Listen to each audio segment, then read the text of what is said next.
music in band, and it's why I always feel like band is very special.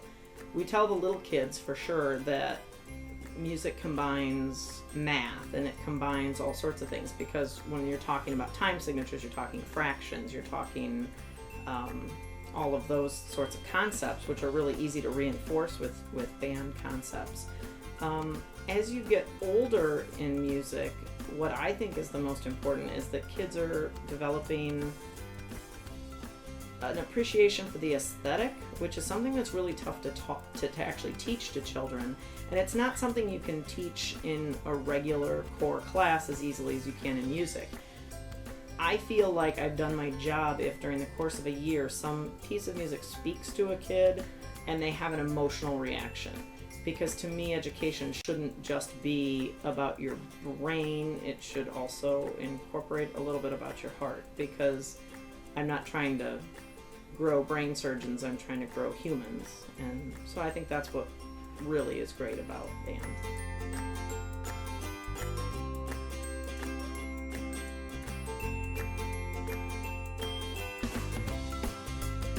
For a band to function financially, it takes an investment from the parents. It also takes an investment from the community and the administration.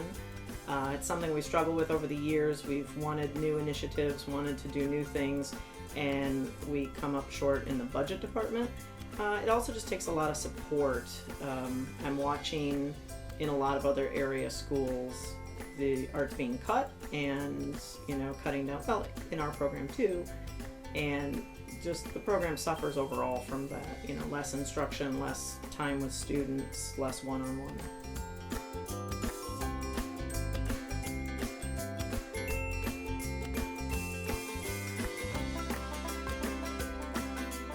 In general, there's upkeep too. So I have a bunch of school instruments, mainly for color instruments, tenor saxes, bari saxes.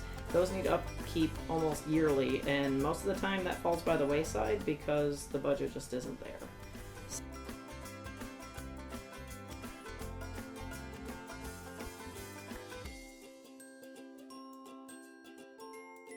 Have to work in conjunction with grounds because they have to have money to paint the field, to prep the field.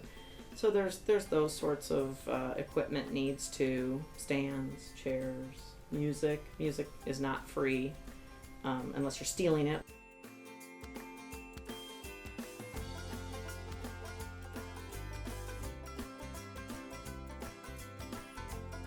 After warm-ups are done, I have got the whole rest of the rehearsal vaguely sketched out in my mind when we're talking about a concert band rehearsal.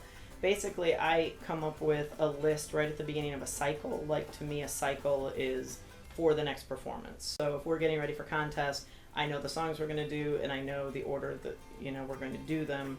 And then each rehearsal, I try to just do a chunk of it. I don't want to just keep blowing down songs because they don't improve that way. So I have in my mind, like, today I'm going to work from the beginning up to B in this song, and then in the next song I'm going to work from the beginning to 42 or whatever, and then the next day I do the next chunk, and then that it compartmentalizes it a little bit, makes it easier for kids because they're little easily digestible chunks.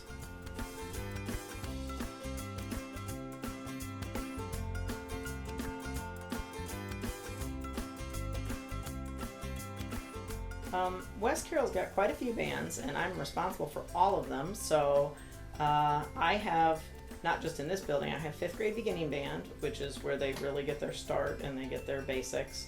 6th grade is really still a practice ensemble. It's still learning basics, learning fundamentals. People always ask why they don't perform more, but at that point there's just 7th and 8th grade adds the marching component for the first time, just forward down the street. And they do start to compete in 7th and 8th grade. When high school, we have jazz band, which meets before school. We have a jazz combo that we really just put together in the spring. It's our top jazz musicians.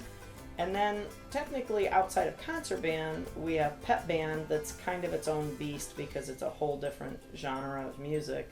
And then we have marching band. And to me, the marching band and the pep band are considered athletic bands. They're actually the fun side of band that, in terms of educationally, they're really not as important, but those are the bands that tend to hook kids and keep them in band because they get to play the fun music. So I really push when I'm programming concert band literature to make some of that music stuff that appeals to kids. But the more important thing for students is the concert band side of things. But if you ask any of them, they probably prefer pep.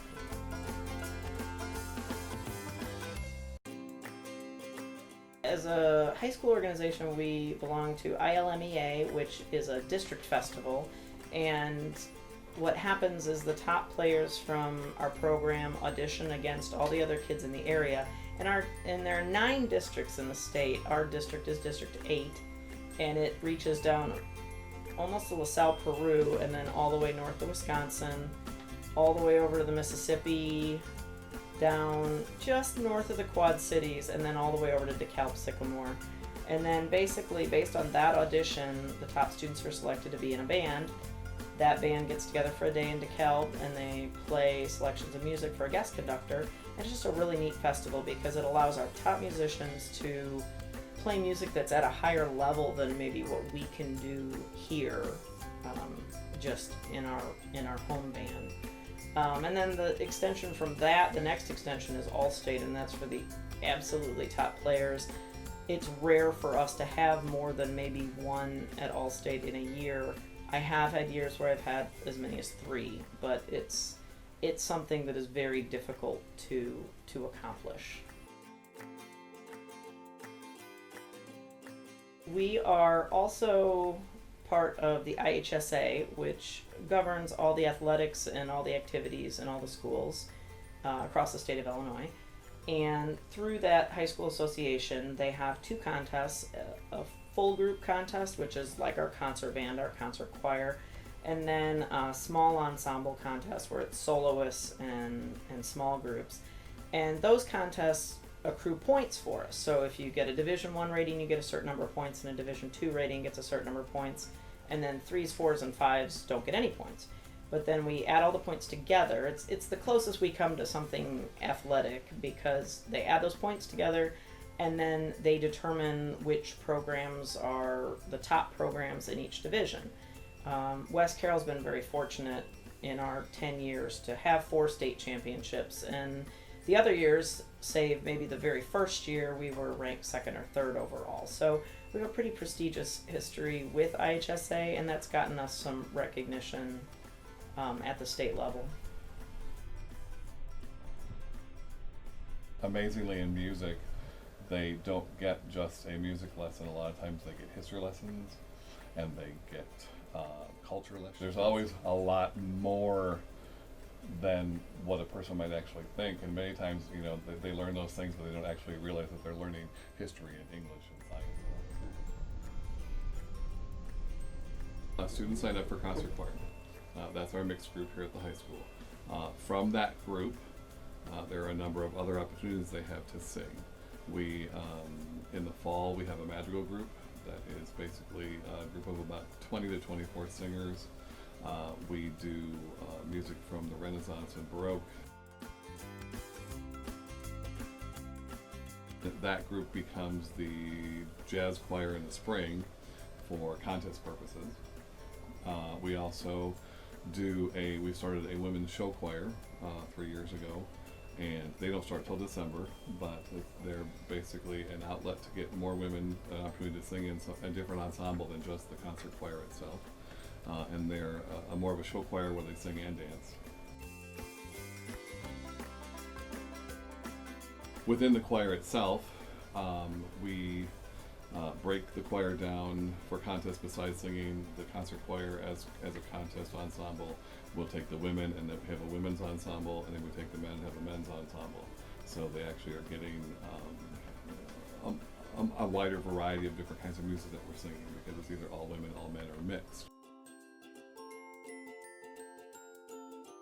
In the fall, we have our ILMEA auditions, which we're in District 8. The students have to prepare 5 pieces of music and go and audition before a judge, and they are selected by the score they received. If they make that's kind of a stepping stone for the juniors and seniors who are vying to make it to the All-State group. and they have to make it through auditions, they have to go to the fall festival, and then they have to also have scored high enough in their voice type to make it to All-State.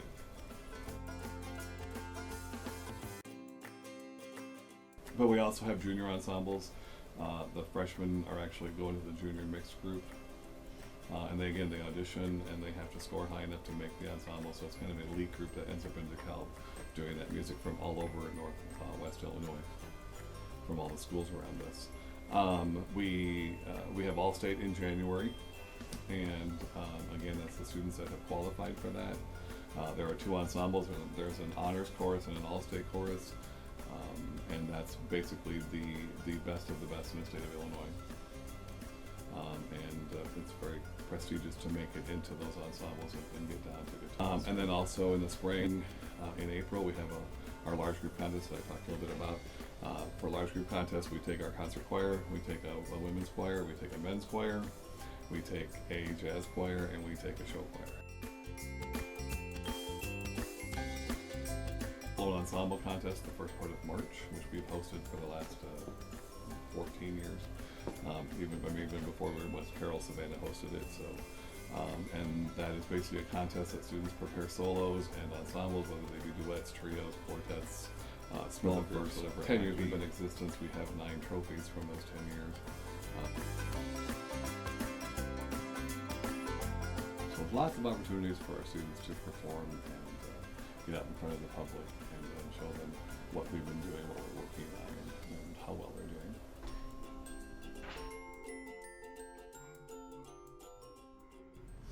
There are 2 different things that happen here at school. Our fall production is actually what our fall drama class produces. And the idea behind the class is that everyone in the class in the fall will be a part of the production in some aspect. I try and get every student on stage for at least part of the play, but then they also help with various other things, all the things that go along with doing a play. We have to costume it, we have to get programs together, we have to rehearse it, we have to choreograph it, we have to block it, all those things. The cool thing with the drama class in the fall is that we do most of that during class time. A lot of the costuming I take care of, depending on what the students have available in their wardrobes versus what I have in ours, and what I may have to make or purchase or that kind of thing. We also, with that, the drama club helps us with tech days when we get out in Thompson and we put the set up and whatever the set might be, and create pieces of the set that we need or whatever. Then we have to find people that, will run the lights, run the sound, stage manage for us.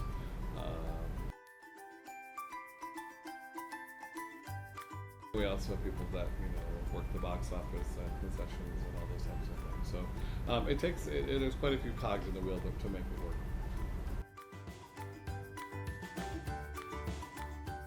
The musical's a little bit different. It's all school. Anyone in school can try out, not just drama kids, not just music kids.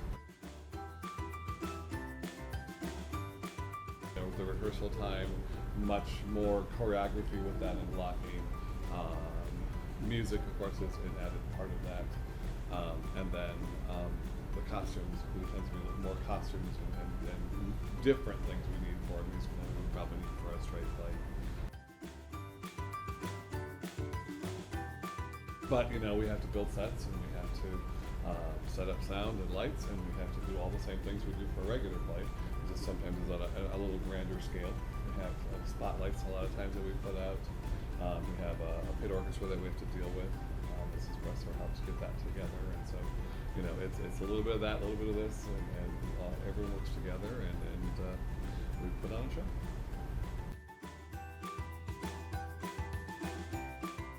As far as selection of materials, with my fall class for the fall play, I really have to take a look at what the class is, what the makeup of the class is as far as students, and we do some improv and some things so I can learn a little bit more about students, and then start looking for something that will fit that group of students as far as the play goes.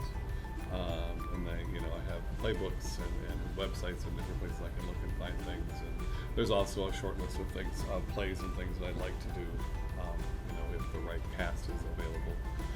For the musical, that's an ongoing discussion that Mrs. Bressler and I have, and Michael and I have, of viable musicals that we could actually do.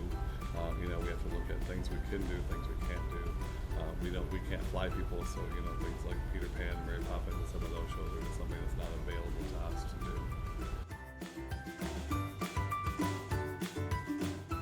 We took out the big task last year of doing Shrek, which was kind of a newer name, bigger musical, and we made it work. For drama, we do a read-through first. Just sit down, read through the play, everybody, talk a little bit about characterization and who the people are, how they fit into the show, so people can start thinking about who they are and how they fit into the show. But a lot of it needs to come from them also. They need to be able to have an idea of who they are, because if that character existed before the play started, and they need to know what that history is, so they have an idea of who that person is, who that person was.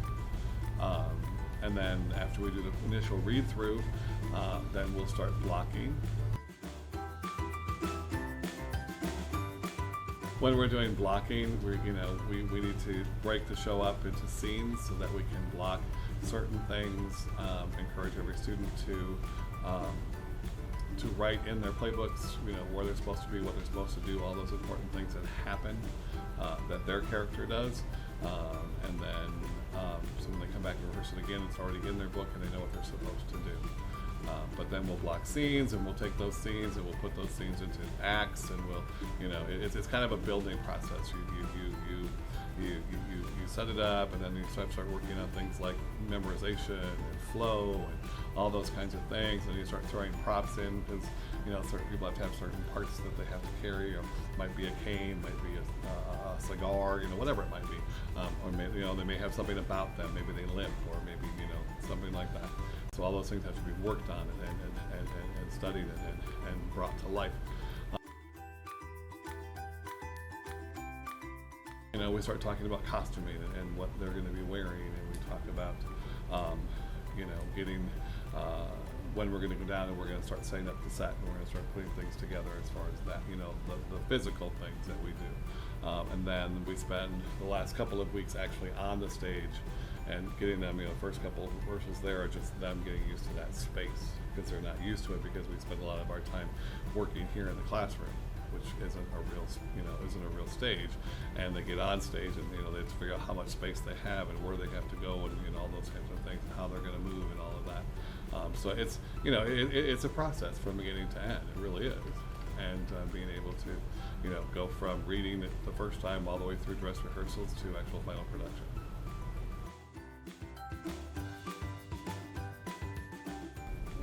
The question was asked, what do students learn? What's the outcome of being in a play, being in a musical? I think the biggest thing is them gaining the confidence to be able to speak and stand out in front of a group and an audience and actually be able to perform. So many times, kids go through school and they don't get that opportunity to actually, get out in front of a group and talk. And this is obviously not something that they're just making up. It's something they've rehearsed, so they have a better chance of being successful. And plus, they're not up there by themselves. They're in the musical. They're in the play. There's a group of them together.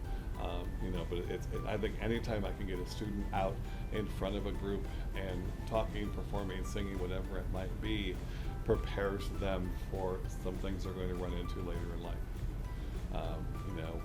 We all have to at some point speak to a group about something, and just the confidence to stand up there and believe in themselves, and the ability for them to do that is very, very important to be successful in life. So in art, you learn more than just how to draw, how to paint, how to art in general. You learn things like critical thinking, how to attack a problem from a different point of view, not always taking expected routes for things. You learn creativity, how to be yourself, how to express yourself. And you also learn how to work with people. You know, basic skills that you're going to need outside of this classroom. You learn how to function in a group, how to get your ideas across, how to get along with people, how to collaborate. And those are skills that you're going to use no matter what field you eventually go into. So art's more than just, let's learn to draw a stick figure. You don't learn to draw a stick figure anyway. You learn a lot of other things.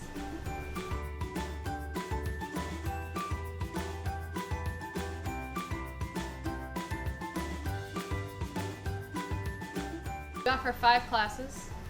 First is orientation art, which is you literally do everything that you can art. So drawing, painting, sculpting, whatever happens to fall in there, that's orientation. And then we have ceramics and sculpture, which we spend the first semester doing ceramics, stuff out of clay, and the second semester sculpting out of every other material, not garbage, I promise. Plaster, I just forgot what we did.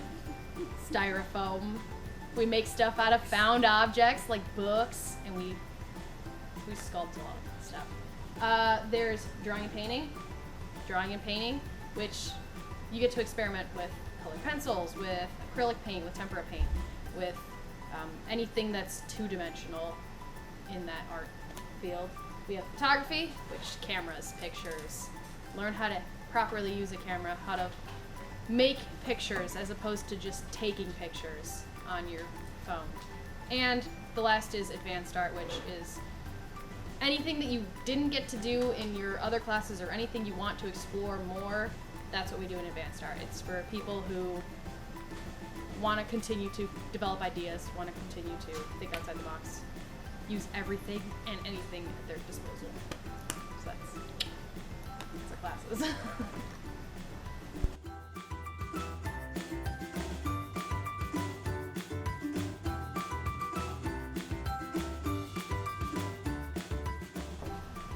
So, the reason why you should have art and why it should be supported is because art is the culture of anywhere. West Carroll, it's the culture of anywhere. It gives you a place to express yourself. It gives you a place to get your ideas out. And school isn't always 1000% about let's do math, let's do science. It's about there's things beyond those in life. Yes, we use math, yes, we use science. But it's also important to explore, like the human side of things.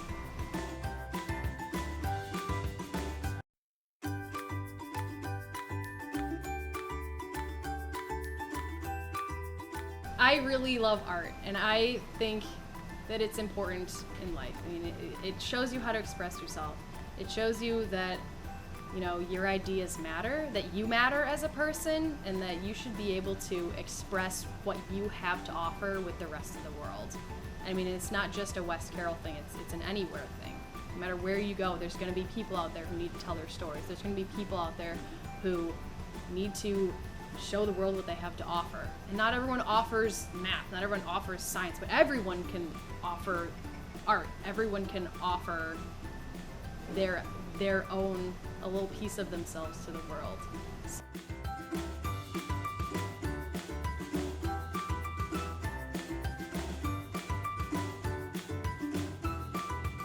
And I mean, especially at high school age, young people have so much going on in their lives and they have so much to offer that art gives them an outlet to put their mark out there. So I guess that's why I really support art. Art saved me in high school and can save other people in high school. From the darkness, from the deep abyss.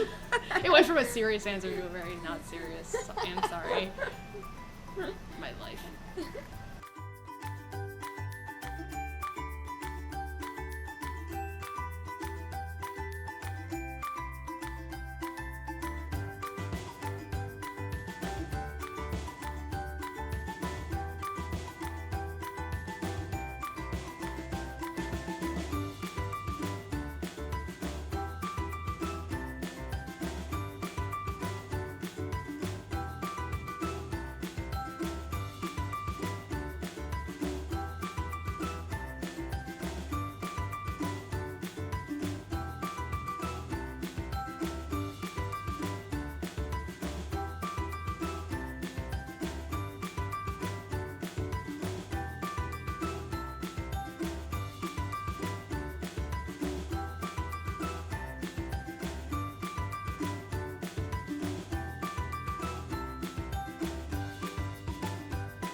how I want the rehearsal to go.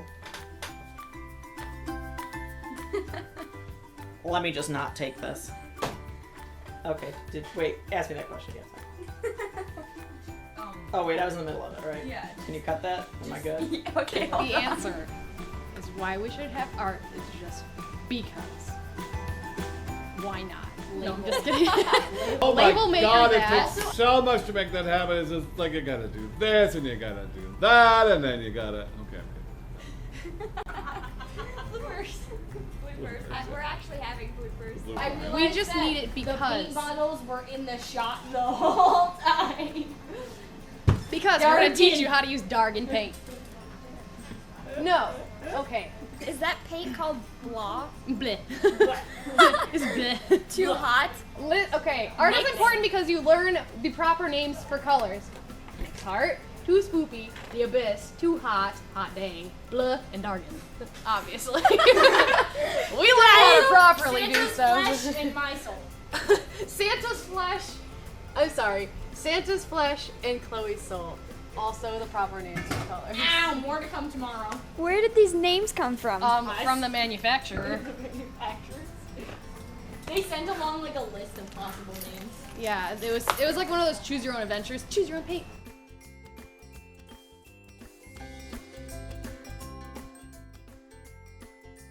I was gonna go same. never been in an art class before. This is a new experience. I don't actually work here.